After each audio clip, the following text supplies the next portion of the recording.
ಮೇಲುಕೋಟೆ ವಿಧಾನಸಭಾ ಕ್ಷೇತ್ರದ ಡಿಂಕ ಗ್ರಾಮದಲ್ಲಿ 6,14,00,000 ರು ವೆಚ್ಚದಲ್ಲಿ ಶ್ರೀ ಡಿಂಕದ ಮಾರಮ್ಮ ದೇವಸ್ಥಾನದ ಭವ್ಯ ನಿರ್ಮಾಣಕ್ಕೆ ಭೂಮಿ ಪೂಜೆ ನೆರವೇರಿಸಿದ ಮೇಲುಕೋಟೆ ವಿಧಾನಸಭಾ ಕ್ಷೇತ್ರದ ಶಾಸಕರಾದ ಶ್ರೀ ದರ್ಶನ್ ಪುಟ್ಟಣ್ಣಯ್ಯ.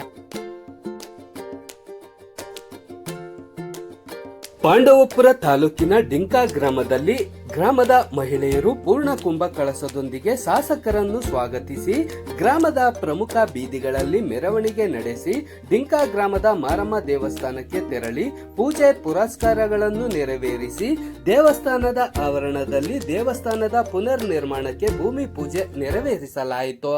ನಂತರ ವೇದಿಕೆ ಕಾರ್ಯಕ್ರಮದಲ್ಲಿ ಭಾಗವಹಿಸಿ ಮಾತನಾಡಿದರು.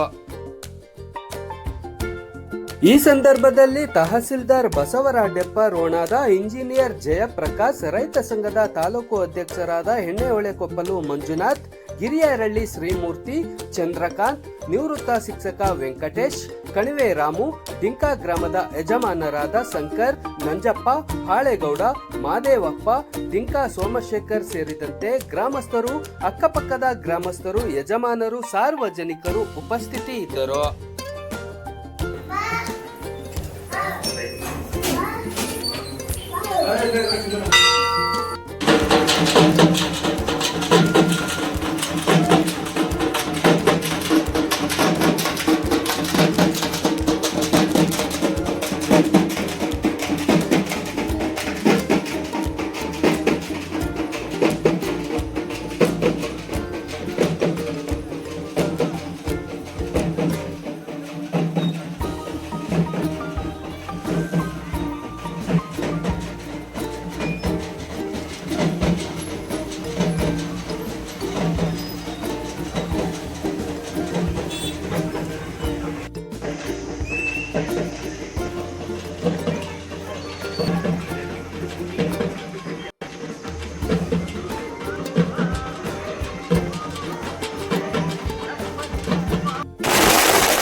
ಸ್ವಾಮಿ ಒಳ್ಳೆದಲ್ಲಿ ಎಲ್ಲ ಕಾರ್ಯ ಚೆನ್ನಾಗಿ ಮಾಡಲಿ ಅಂತ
कैमरा पता था सर ಒಂದು ಅರ್ಧ ನಿಂತ್ಕೊಳ್ಳಿ ಸರ್ ಸಲ ಮುಂದಕ್ಕೆ ಇಲ್ಲಿ ಬಿಡೋಣ ನಿಲ್ಲಿಸಿ ಬಿಡಿ ಯಾಕಡೆ ಕೆಲ ಅಂತ ಸರ್ ಸರ್ ಸರ್ ಒಂದು ನಿಮಿಷ ನಿಂತ್ಕೊಳ್ಳಿ ಸರ್ ಅಲ್ಲಿ ಬೋರ್ಡ್ ಕಾಣಂಗೆ ಒಂದು ಸ್ವಲ್ಪ ನಿಂತ್ಕೊಳ್ಳಿ ಸರ್ ರೆಡ್ಡಪ್ಪ ಸರ್ ನೀವು ಒಂದು ಜರಿಗೆ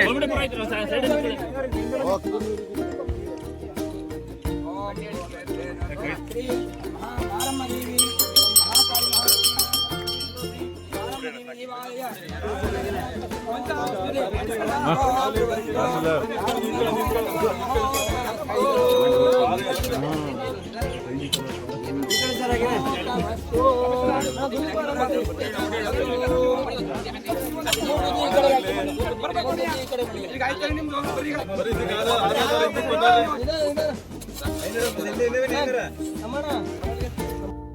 a music function.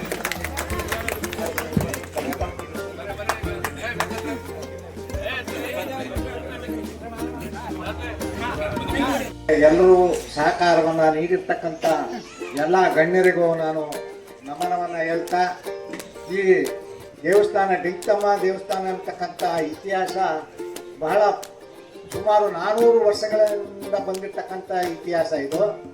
ಈ 400 ವರ್ಷಗಳ ಹಿಂದೆ ಕೊಡಗಿನಲ್ಲಿ ಏನಾಗಿತ್ತು ಅಂತಂದ್ರೆ, ಕಾಡಿನಲ್ಲಿ 4 ಹೆಣ್ಣು ಮಕ್ಕಳು ಅಳ್ತ ಮಲಗಿದ್ರು ಅಂತೆ. ನಮಗೆ ಹಿರಿಯವರು ಪೂರ್ವಿಕರು ಹೇಳಿರತಕ್ಕಂಥ ವಿಚಾರ. ಆ ಅಳ್ತ ಮಲಗಿರ್ತಕ್ಕಂಥ ಮಕ್ಕಳನ್ನ ಯಾರೋ ಅಲ್ಲಿ ದನಗಳ ಮೇಸಕ್ಕೆ ಹೋಗ್ತಕ್ಕಂಥ ಓಡಿ ಅವರನ್ನ ಎತ್ಕೊ ಬಂದು ತನ್ನ ಮನೆಯಲ್ಲಿ ಸಾಕ್ತಾ ಇದ್ದಂತ ಸಂದರ್ಭದಲ್ಲಿ ಆ 4 ಜನ ಅಣ್ಣ ತಮ್ಮದಿರ್ಗೂ ಅಕ್ಕ ತಂಗಿರ್ಗೂ ಏನಾಯ್ತಂತೆ, ಒಬ್ರಿಗೊಬ್ರು ಜಗಳ ಆಗಿ ಏನ್ ಮಾಡಿದ್ರು, ಒಬ್ರು ಕೊಡಗಿನಲ್ಲೇ ಉಳ್ಕೊಂಡ್ರು, ಒಬ್ರು ಆದಿತ್ಯವಾಗಿ ಈ ಕಡೆ ನಮ್ಮ ಬೇವಿ ಬೆಟ್ಟ ಈ ಸುತ್ತಮುತ್ತ ಸರೌಂಡಿ ಬಂದ್ರು, ಇನ್ನೊಬ್ರು ಬೆಳ್ಕೆರೆ ಹತ್ರ ಅಲ್ಲೊಂದು ದೇವಸ್ಥಾನ ಇದೆ ಅಲ್ಲಿ ನೆಲೆಯಾಗಿದ್ದಾರೆ, ಇನ್ನೊಂದು ಏನಂದ್ರೆ ಆಲ್ಯಾದೇವಿ ಉಕ್ಕಡ ಮಾರಮ್ಮ ಅಂತೀವಲ್ಲ ಅವ್ರು, ಇನ್ನು 4 ಕೊಡಗಿನಲ್ಲೇ ಇದ್ದಾರೆ. ಅಲ್ಲಿ ದೇವಸ್ಥಾನ ಎಲ್ಲ ಪೂಜೆ ಆಗಿದೆ, ನಡೀತಾ ಇದೆ ಅಂತಕ್ಕಂಥ ಪ್ರತೀತಿ ನಮ್ಮ ಹಿಂದಿನವರು ನಮಗೆ ಹೇಳಿರ್ತಕ್ಕಂಥ ವಿಚಾರ. ಇಲ್ಲಿ ಡಿಂಕಮ್ಮ ಅಂತ ಅವರು 4 ಜನ ಪುತ್ರರು ಒಬ್ರಿಗೆ ಹೆಸರು ಬರ್ಬೇಕಾದ್ರೆ ಕಾರಣ ಏನು ಅಂತ ಅಂದ್ರೆ, ಈ ಬೇವಿ ಬೆಟ್ಟ ಇರ್ತಕ್ಕಂಥದ್ದು ಈ ಕಡೆ ಇದೆ ನಮ್ದು ದೊಡ್ಡದೊಂದು ಬೆಟ್ಟ. ಆ ಬೆಟ್ಟದಲ್ಲೇ ಒಬ್ಬ ಡಂಬಾಸುರ ಅಂತಕ್ಕಂಥ ರಾಕ್ಷಸ ವಾಸ ಮಾಡ್ತಾ ಇದ್ದ. ಅವನು ಸುತ್ತಮುತ್ತ ಹಳ್ಳಿಯೆಲ್ಲ ಬಂದು ಎಲ್ಲ ಜನರಿಗೆ ತೊಂದರೆ ಕೊಡೋದು, ದನ ಕರುಗಳನ್ನ ಹೊತ್ಕೊಂಡು ಹೋಗೋದು, ಈ ರೀತಿ ಎಲ್ಲ ಊರೊಳಗೆಲ್ಲ ನುಗ್ಗಿ ತುಂಬಾ ಕಾಟ ಕೊಡ್ತಾ ಇದ್ದಂತೆ. ಈ ಕಡೆ ಬಂದಂತ ಒಬ್ಬ ಮಹಿಳೆ ಇವನ ಕಾಟವನ್ನ ನೋಡಲಾರ್ದೇ ಇದೇ ಜಾಗದಲ್ಲಿ ಆ ಡಂಬಾಸುರನನ್ನ ಸಂಹಾರ ಮಾಡಿ ಇಲ್ಲೇ ನೆಲೆ ಆದ್ದು ಅಂತ ನಮ್ಮ ಗ್ರಾಮಸ್ಥರು ಸುಮಾರು 300 ವರ್ಷಗಳ ಹಿಂದೆ ಈ ದೇವಸ್ಥಾನವನ್ನ ನಿರ್ಮಾಣ ಮಾಡಿರ್ತಕ್ಕಂಥದ್ದು. ಆಗ ಚಿಕ್ಕ ಗುಡಿ ಇತ್ತು, 4 ಕಲ್ಲು ಮಟ್ಟ ತರ ಇತ್ತು. ಅದನ್ನ ಜೀರ್ಣೋದ್ಧಾರ ಎಲ್ಲ ಭಕ್ತಾದಿಗಳು ಅರ್ಜಿ ಮಾಡ್ಕೊಂಡು ಸುತ್ತ ಎಲ್ಲ ಕೆಲಸಗಳನ್ನ ಮಾಡಿ ಭಕ್ತಾದಿಗಳು ಅವರ ಕೋರಿಕೆ ಈಡೇರಿದ ಮೇಲೆ ಬಂದು ಇಷ್ಟು ಮಟ್ಟಿಗೆ ಬೆಳೆದಿದೆ. ಈ ಡಿಂಕಮ್ಮ ಯಾರಿಗೆ ಒಳ್ಳೇದ್ ಮಾಡ್ತಾರೆ, ದುಷ್ಟರನ್ನ ಶಿಕ್ಷಿಸ್ತಾಳೆ, ಮತ್ತೆ ಒಳ್ಳೆಯವರಿಗೆ ಒಳ್ಳೆ ಆಯುರ್ವೇದವನ್ನ ಕೊಡ್ತಾಳೆ ಅಂತಕ್ಕಂಥ ಒಂದು ಪ್ರತೀತಿ ಇಡೀ ಜಿಲ್ಲೆಯಾದ್ಯಂತ, ಮಂಗಳೂರಾದ್ಯಂತ, ಮೈಸೂರು, ಬೆಂಗಳೂರು, ಕೊಡಗಿನಾದ್ಯಂತ ಇದ್ದಾರೆ. ಈ ಒಂದು ದೇವಸ್ಥಾನಕ್ಕೆ ಅಳಕುಪ್ಪೆರು ಮತ್ತೆ ಬಳಗೊಳದವರು ಮತ್ತೆ ಬಿಂಡಳ್ಳಿ, ಸೆಟ್ಟಳ್ಳಿ ಮತ್ತೆ ಒಳಕಟ್ಟೆ ಕೊಪ್ಪಲು, ಮಲ್ಲಿಗೆರೆ, ಈಗ 5-6 ಊರುಗಳು ದೇವ್ರ ಕುಳಗಳು ಇದ್ದಾರೆ. ಮತ್ತೆ ಕೊಡಗಿನಲ್ಲಿ ಈ ಡಿಂಕಮ್ಮನ ದೇವ್ರ ಕುಳಗಳು ಸಹ ಆಗಾಗ್ಗೆ ಬಂದು ಕ್ವಾಣಗಳನ್ನ ತಂದು ಒಪ್ಪಿಸ್ಕೊಂಡು ಹೋಗ್ತಾರೆ, ಪೂಜೆ ಮಾಡಿಸ್ಕೊಂಡು. ಇಷ್ಟು ನಮಗೆ ತಿಳಿರ್ತಕ್ಕಂಥ ಪ್ರತೀತಿ. ಈ ದೇವಸ್ಥಾನವನ್ನು ಸುಮಾರು 300-400 ವರ್ಷಗಳಿಂದ ಕಟ್ಟಂತ ಸಂದರ್ಭದಲ್ಲಿ ಇಲ್ಲಿ ಪಕ್ಕದಲ್ಲಿ ಒಂದು ಮೂಡ್ನಳ್ಳಿ ಅಂತ ಇತ್ತು. ಆ ಮೂಡ್ನಳ್ಳಿಯಲ್ಲಿ ಒಬ್ರು ಆಗಿನ ಕನ್ನಡ ಜಿಲ್ಲೆ ವಸೂಲು ಮಾಡ್ತಕ್ಕಂಥ ಅವರು ಇದ್ರು, ಸುಗದಾರು ಅಂತ ಒಬ್ರು ಇದ್ರು. ಅವರ ಒಂದು ನೇತೃತ್ವದಲ್ಲಿ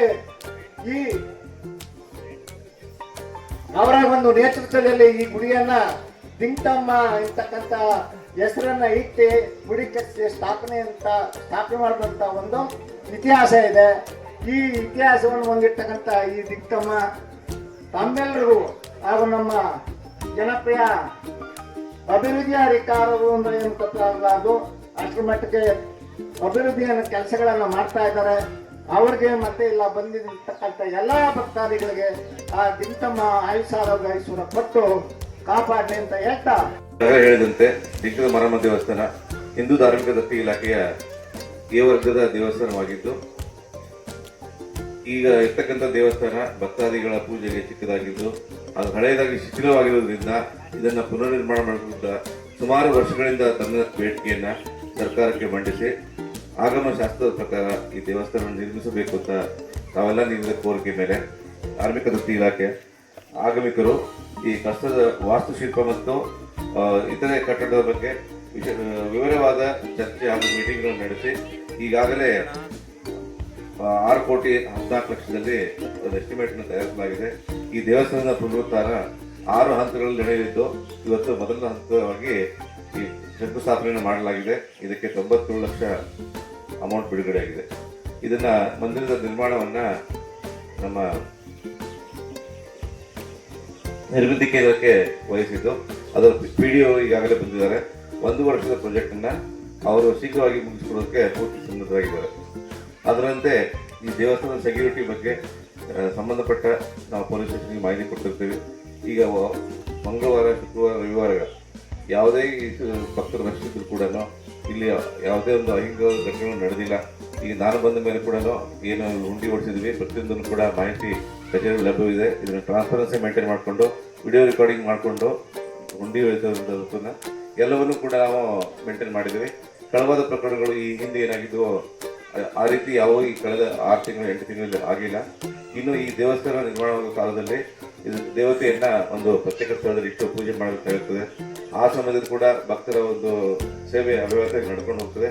ಯಾವುದೇ ಐತಿಹಾಸಿಕ ಘಟನೆಗಳು ನಡೆಯದಂತೆ ಪೊಲೀಸ್ ಬಂದೋಬಸ್ತ್ ವ್ಯವಸ್ಥೆಯನ್ನು ಮಾಡಲಾಗುತ್ತದೆ ಭರವಸೆ ಕೊಟ್ಟು ಒಂದೆರಡು ಮಾತುಗಳು ಸಮಾರಂಭದಲ್ಲಿ ನಾನು ಕೂಡ ಕೈ ಜೋಡಿಸಲು ಒಂದು ಅವಕಾಶ ಸಿಕ್ಕಿದ್ದು ನನ್ನ ಪುಣ್ಯದ ಭಾವಿಸಿ ನನ್ನ ಮಾತು ಮುಗಿಸ್ತೇನೆ. ನಮಸ್ಕಾರ. ಜೈ ಹಿಂದ್, ಜೈ ಕರ್ನಾಟಕ. ದಯಮಾಡಿ ನಮ್ಮ ಶಾಸಕರು ಮಾತಾಡಿದ ಮೇಲೆ ದಯಮಾಡಿ ಶಾಸಕರು ಹೋದ್ರು ಅಂದ್ಬಿಟ್ಟು ನೀವು ದಯಮಾಡಿ ಹೊಟ್ಟೋಗ್ಬೇಡಿ. ಊಟದ ವ್ಯವಸ್ಥೆ ಇದೆ, ದುಡ್ಡಿಂದ ಬಂದಿದೆ, ತಿಂಡಿ ವ್ಯವಸ್ಥೆ ಇದೆ, ದಯಮಾಡಿ ಮಾಡ್ಕೊಂಡು 1-2 ಮಾತುಗಳನ್ನ ಶ್ರೀಮೂರ್ತಿ ಅವ್ರು ಮಾತಾಡ್ಬಿಟ್ಟು ನಮ್ಮ ಶಾಸಕರು ಕೊಟ್ಬಿಟ್ಟು 2 ಮಾತು. ದೇವಸ್ಥಾನದಲ್ಲಿ ಒಂದು ಡಿಂಕಮ್ಮ ದೇವಸ್ಥಾನ ಸುಮಾರು 100 ವರ್ಷಗಳಿಂದ ಇದೇ ಚಿಕ್ಕಗುಡಿಯಲ್ಲಿ ನಾವು ನೋಡ್ದಂಗೆ ಚಿಕ್ಕೂರಿನಿಂದ ನೋಡ್ತಾ ಬಂದಂಗೆ ಈ ಕಡೆಯಿಂದ ಎಂಟ್ರಿ ಆದ್ರೆ ಎಕ್ಸಿಟ್ ಪ್ರಾಬ್ಲಮ್ ಆಗ್ತಿತ್ತು. ಆ ಪುನಃ ತಾತ್ಕಾಲಿಕ ಪರಿಹಾರವಾಗಿ ಈ ಕಡೆ ಒಂದು ಡೋರ್ ಓಪನ್ ಮಾಡಿದ್ರು. ನಿಮ್ಗೆ ಗಾಳಿ ಪ್ರಾಬ್ಲಮ್ ಆಯ್ತು, ತಿರ್ಗಾ ಹೊರಗಡೆ ಹೋಗಿ ಹೊರಗಡೆ ಬರೀ ಪ್ರಾಬ್ಲಮ್ ಆಯ್ತು, ತಾತ್ಕಾಲಿಕ ಮಾಡಿದ್ರು. ಅದಾದ ನಂತರ ಮಾನ್ಯ ಶಾಸಕರ ಜೊತೆ ನಾವು ಕೆಲವಾರಿ ಬರುವಂತಹ ಸೋಮಣ್ಣರಾಗಿರ್ಬೋದು, ರಮೇಶಣ್ಣರಾಗಿರ್ಬೋದು, ಗಿರೀಶಣ್ಣಾಗಿರ್ಬೋದು ಒಂದೇ ಒಂದು ಕ್ವಶನ್ ಕೇಳ್ತಿತ್ತು, ಅಣ್ಣ ನಮ್ಮ ದೇವಸ್ಥಾನಕ್ಕೆ ಏನಾದ್ರೂ ಒಂದು ಅಭಿವೃದ್ಧಿ ಮಾಡಿ ದೊಡ್ಡ ಬಿಲ್ಡಿಂಗ್ ಬೇಕು, ದೊಡ್ಡದು ದೇವಸ್ಥಾನನ ಮಾಡಬೇಕು ಅಂತ. ಇದನ್ನ ಪರಿಗಣಿಸಿದ ಮಾನ್ಯ ಶಾಸಕರು ತಾತ್ಕಾಲಿಕ ಪರಿಹಾರ ಕೊಡೋದು ಬೇರೆ. ಈಗ ತಾತ್ಕಾಲಿಕ ಪರಿಹಾರ ಅಂದ್ರೆ ಆಲ್ರೆಡಿ ಒಂದು ಡೋರ್ ಓಪನ್ ಮಾಡೋದು, ಇದನ್ನ ಶಾಶ್ವತವಾಗಿ ಪರಿಹಾರ ಮಾಡಬೇಕು ಅಂತ ಮಾನ್ಯ ಶಾಸಕರು ನಿರ್ಮಿತಿ ಕೇಂದ್ರ ಜೊತೆ ಹಲವಾರು ದಿನಗಳ ಚರ್ಚೆ ಮಾಡಿ ಒಂದು 6,14,00,000 ಒಂದು ಅನುದಾನ ತಂದು ಇವತ್ತು ಗುದ್ಲಿ ಪೂಜೆ ಮಾಡಿರೋ ಉದ್ದೇಶದಿಂದ ತಾತ್ಕಾಲಿಕವಾಗಿ ಪರಿಹಾರ ಮಾಡ್ತಾನೆ ಶಾಶ್ವತ ಪರಿಹಾರ ಮಾಡಿದಂತ ಮಾನ್ಯ ಶಾಸಕರಿಗೆ ಜೋರ ಚಪ್ಪಾಳೆ ಮೂಲಕ ಅವರು ಮುಂದಿನ ದಿನಗಳಲ್ಲಿ ಇದೇ ರೀತಿ ದೇವಸ್ಥಾನಗಳಾಗಿರ್ಬೋದು, ಶಾಲೆಗಳಾಗಿರ್ಬೋದು, ಪ್ರತಿಯೊಂದು ಕಾಮಗಾರಿಗಳಲ್ಲಿ ವಿಶೇಷವಾಗಿ ಎಫರ್ಟ್ ಹಾಕಿ ಎಲ್ಲಾ ಸಚಿವರ ಜೊತೆ ಮಾತಾಡಿ ನಮ್ಮ ತಾಲೂಕನ್ನ ಎಲ್ಲ ಕೆಲವು ಉದ್ದೇಶಗಳಿಂದ ಒಂದು ಪುಷ್ಪರ ಕಾರ್ಯಕ್ರಮ ಮಾಡ್ತಾ ಇದ್ದಾರೆ. ಈ ಕಾರ್ಯಕ್ರಮಕ್ಕೆ ಮಾಡ್ತಾರಂತ ಮನೆ ಶಾಸಕರಿಗೆ ವಂದಿಸುತ್ತಾ ತಮ್ಮೆಲ್ಲರೂ ಪರವಾಗಿ ತಮ್ಮೆಲ್ಲರೂ ನಮಗೆ ನಮಸ್ಕರಿಸುತ್ತಾ ನಾನು 2 ಮಾತುಗಳ ಅವಕಾಶ ಕೊಟ್ಟ ದಯಮಾಡಿ 1-2 ಮಾತುಗಳನ್ನು ತಾಲೂಕು ಅಧ್ಯಕ್ಷರು ಮಂಜುನಾಥ್ ದಯಮಾಡಿ. ಮುಂಭಾಗ ಇರತಕ್ಕಂಥ ಡಿಂಕದಮ್ಮ ದೇವಿಯ ಎಲ್ಲ ಭಕ್ತಾದಿಗಳೇ, ಏನು ಹಿಂದೂ ಧಾರ್ಮಿಕ ದತ್ತಿ ಇಲಾಖೆಯಿಂದ 6.14 ಲಕ್ಷ ವೆಚ್ಚದಲ್ಲಿ ಏನು ಒಂದು ಭವ್ಯವಾದ, ಯಾಕಂತ ಹೇಳಿದ್ರೆ ಈ ಡಿಂಕದಮ್ಮ ದೇವಿ ಇಡೀ ರಾಜ್ಯದಲ್ಲೇ ಹೆಸರುವಾಸಿಯಾಗಿರ್ತಕ್ಕಂಥ ದೇವಸ್ಥಾನ. ಈ ದೇವಸ್ಥಾನಕ್ಕೆ ಲಕ್ಷಾಂತರ ಜನ ಬರ್ತಕ್ಕಂಥದ್ದು, ವರ್ಷನೂ ಕೂಡ ಜಾಸ್ತಿ ಆಗ್ತಾ ಇದ್ದಾರೆ. ಹಾಗಾಗಿ ಈ ಒಂದು ಭವ್ಯವಾದ ಕಟ್ಟಡವನ್ನ ನಿರ್ಮಾಣ ಮಾಡಬೇಕು ಅಂತ ಹೇಳಿ ಗ್ರಾಮಸ್ಥರು ಶಾಸಕರನ್ನ ಒತ್ತಾಯಿಸಿದಂತ ಸಂದರ್ಭದಲ್ಲಿ ಶಾಸಕರು ಧಾರ್ಮಿಕ ದತ್ತಿ ಇಲಾಖೆಯೊಂದಿಗೆ ಸಂಪರ್ಕವನ್ನ ಮಾಡಿ ಈ ಒಂದು ಅಭಿವೃದ್ಧಿ ಕಾರ್ಯಕ್ಕೆ ಇವತ್ತು ಚಾಲನೆ ನೀಡ್ತಾ ಇದ್ದಾರೆ. ಆದಷ್ಟು ಬೇಗ ಈ ದೇವಸ್ಥಾನ ಬೇಗ ನಿರ್ಮಾಣ ಆಗ್ಲಿ, ಅವರವಧಿನಲ್ಲೇ ಕೂಡ ಇದು ಉದ್ಘಾಟನೆ ಆಗ್ಲಿ ಅಂತ ನಾನು ಆಶಿಸ್ತಾ ಇಲ್ಲಿ ಬಂದಿರತಕ್ಕಂತ ಡೆವಲಪ್ಮೆಂಟ್ಗೆ ಅಂತ ನಮ್ಮ ಹತ್ರ ಡಿಸ್ಕಷನ್ ಮಾಡಿಲ್ಲ. ಪೂರ್ತಿ ಇಡೀ ಪ್ರಿಮಿಸಸ್ ಡಿಸೈನ್ ಮಾಡಿಸಿದ್ರೆ ಅದು ಹಂತವಾಗಿ ಮಾಡ್ತಾರೆ. ಈ ಕೆರೆ ಆಗಿರ್ಬೋದು, ಇಲ್ಲಿ ಸ್ವಲ್ಪ ಬೋಟಿಂಗ್ ಟೂರಿಸಂ ಮಾಡಬೇಕು ಅಂತಲೂ ಡಿಸ್ಕಷನ್ ಮಾಡಿದ್ದಾರೆ. ಆದಷ್ಟು ಬೇಗ ಇದನ್ನ ಕಂಪ್ಲೀಟ್ ಮಾಡ್ತೀವಿ. ಒಂದೇ ಇದರಲ್ಲಿ ಸೆಟಲ್ ಮಾಡೋದಕ್ಕಾಗಲ್ಲ. ಸೊ ಕಾನೂನು ಪ್ರಕಾರ ಏನಿರುತ್ತೆ ಹಂತವಾಗಿ ಮಾಡಿ ಆದಷ್ಟು ಬೇಗ ಕಂಪ್ಲೀಟ್ ಮಾಡ್ತೀವಿ. ಈಗಾಗಲೇ ಹೇಳ್ದಂಗೆ ಇದು 6,15,00,000 ವೆಚ್ಚದಲ್ಲಿ ಈ ಒಂದು ಕಾಮಗಾರಿಯನ್ನ ಚಾಲನೆ ಕೊಡೋಕ್ಕೋಸ್ಕರ ಇಲ್ಲಿ ಬಂದಿದ್ದೀವಿ. 6,14,00,000 ಒಂದು 15 ಅನ್ಕೊಳ್ಳಿ, ಒಟ್ಟು 6 ಹಂತಗಳಲ್ಲಿ ಈ ಕೆಲಸನ ಮುಗಿಸ್ತಾ ಇರೋಂಥದ್ದು. ಮೊದಲನೇ ಇದು ದುಡ್ಡು ಎಲ್ಲಿಂದ ಬರುತ್ತೆ ಅಂತಲೂ ಕ್ಲಿಯರ್ ಆಗಿ ಹೇಳ್ಬಿಡ್ತೀನಿ. 3 ಕೋಟಿ ರೂಪಾಯಿ ದೇವಸ್ಥಾನದಲ್ಲಿರುವಂಥದ್ದು, ಇನ್ನು 3 ಕೋಟಿ ರೂಪಾಯಿ ಹೊರಗಡೆ ಅನುದಾನ, ಸರ್ಕಾರದ ಅನುದಾನ, ಅದ್ರ ಜೊತೆಗೆ ಭಕ್ತಾದಿಗಳು ಏನು ಡೊನೇಟ್ ಮಾಡ್ತಾರೆ ಅದನ್ನ ಸೇರಿಸಿ ಇದಿಷ್ಟು 6,14,00,000 ವೆಚ್ಚದಲ್ಲಿ ಒಂದು ದೇವಸ್ಥಾನನ 1.5 ವರ್ಷಗಳ ಕಾಲ ಟೈಮ್ ತಗೊಂಡು ಮಾಡ್ಬೇಕಂತ ನಾವು ಪ್ಲಾನನ್ನು ಮಾಡಿರೋಂಥದ್ದು. ಇದ್ರ ಜೊತೆಗೆ ನೀವು ಲೆಕ್ಕ ಹಾಕಿ, ಇಲ್ಲಿ ಲಕ್ಷಾಂತರ ಜನರು ಪ್ರತಿ ವಾರ ಬಂದು ಈ ಡಿಂಕದಮ್ಮನಿಗೆ ಭೇಟಿ ಮಾಡಿ ಆಶೀರ್ವಾದ ತಗೊಂಡು ಹೋಗೋಕ್ಕೆ ಇಲ್ಲಿ ಬರ್ತಾರೆ. ಈ ಸುತ್ತಲೂ ನೀವು ನೋಡ್ತಾ ಇದ್ದಂಗೆ ಎಲ್ಲ ಕಡೆನೂ ಈ ಒಂದು ದೇವಸ್ಥಾನದಿಂದ ಎಷ್ಟು ಜನ ಬದುಕನ್ನ ಕಟ್ಕೊಂಡಿದ್ದಾರೆ ಅನ್ನೋದನ್ನ ನೀವು ಗಮನಿಸಬೇಕಾಗಿದೆ. ಈ ಒಂದು ಆ ದೃಷ್ಟಿಯಲ್ಲಿ ನಾವು ಪ್ಲಾನ್ ಮಾಡಬೇಕಾದ್ರೆ ಬರೀ ದೇವಸ್ಥಾನದ ಅದ್ರ ಜೊತೆಗೆ ಭಕ್ತಾದಿಗಳು ಬರೋವಂಥವ್ರಿಗೆ ಏನೇನು ಮಾಡಬೇಕು, ಸುತ್ತಲೂ ಯಾವ ಥರ ವ್ಯವಸ್ಥೆಗಳನ್ನ ಮಾಡಬೇಕು, ಅವ್ರಿಗೆ ಬಂದಾಗ ಕುಡಿಯೋ ನೀರಿಗೆ ವ್ಯವಸ್ಥೆ ಇರಬೇಕು, ಬೇರೆ ಎಲ್ಲ ಥರ ವ್ಯವಸ್ಥೆಗಳನ್ನ ನಾವು ಮಾಡಿ, ಯಾಕಂದ್ರೆ ಇಲ್ಲಿ ಬಂದಾಗ ನೀವೇ ನೋಡಿದ್ದೀರಿ, ಶನಿವಾರ ಭಾನುವಾರ ಯಾವತ್ತಾದ್ರು ಬರಬೇಕು ಅಂದರೆ ಗಾಡಿಗಳು ಓಡಾಡೋಕ್ಕೆ ಕಷ್ಟ ಆಯ್ತದೆ. ಸೊ ಅದನ್ನು ನಾವು ಗಣನೆಯಲ್ಲಿ ಇಟ್ಕೊಂಡು ಯಾವ ಥರ ಅದನ್ನು ಪ್ಲ್ಯಾನ್ ಮಾಡ್ಬೇಕನ್ನೋದನ್ನ ದೇವಸ್ಥಾನದ ಜೊತೆಗೆ ರಸ್ತೆನೂ ಒಂದು ಬೈಪಾಸ್ ಇದೆ, ಅದನ್ನು ಮಾಡಿಸ್ಬೇಕು ಅಂತ ಕಳೆದ ಸತಿ ಬಂದಾಗ ಗ್ರಾಮಸ್ಥರು ಇಲ್ಲಿ ಮನವಿ ಮಾಡ್ಕೊಂಡಿದ್ದು. ಅದ್ರ ಪ್ರಕಾರ ನಿನ್ನೆನೂ ಸರ್ವೆ ಮಾಡಿಸಿ ಅದನ್ನು ಏನು ಕೆಲಸ ಮಾಡಿಸ್ಬೇಕು ಅದ್ರ ಬಗ್ಗೆ ಗಮನ ಹರಿಸ್ತಾ ಇದ್ದೀವಿ. ಡಿಂಕದಮ್ಮ ಇದು ಒಂದು ದೇವಸ್ಥಾನದಿಂದ ನಮ್ಮ ಡಿಂಕ ಗ್ರಾಮ ಮತ್ತು ಈ ಸುತ್ತಮುತ್ತ ಎಲ್ಲ ಗ್ರಾಮಸ್ಥರಿಗೂ ಅನುಕೂಲ ಆಗುವಂಥದ್ದು. ಈಗಾಗಲೇ ಮೇಷ್ಟ್ರು ಇತಿಹಾಸದ ಬಗ್ಗೆನೂ ಹೇಳಿದ್ದಾರೆ. ಉಕ್ಕಡದ್ದು ಇದು ಎಲ್ಲ ಒಂದೇ ಅಂತ ನನಗೂ ಗೊತ್ತಿರಲಿಲ್ಲ. ಇವತ್ತು ನಾನು ತಿಳ್ಕೊಂಡಂಗೆ ಆಯ್ತು ನಿಮ್ಮಿಂದ, ಎಲ್ಲಿ ದೇವರು ಎಲ್ಲಿಂದ ಬಂದಿದ್ದಂತ. ಇದಕ್ಕೆ ನಾವೊಂದು ಕೇಳ್ಕೊಳ್ಳೋದೇನೆಂದ್ರೆ, ಇದು ಜಾಸ್ತಿ ಮಾತಾಡೋದು ಏನಿಲ್ಲ. ಇಲ್ಲಿ ದೇವಸ್ಥಾನ ಚಾಲನೆ ಕೊಡಕ್ಕೆ ಬಂದಿದ್ದೀವಿ. ಅದ್ರ ಜೊತೆಗೆ ನಾವೆಲ್ಲ ಒಂದು ಕೇಳ್ಕೊಳ್ಳೋದೇನೆಂದ್ರೆ, ಇದು ದೇವಸ್ಥಾನನ ಅವ್ರ ಪಕ್ಷ ಈ ಪಕ್ಷ ಬೇಡ, ದೇವಸ್ಥಾನ ಕಟ್ಟೋದು.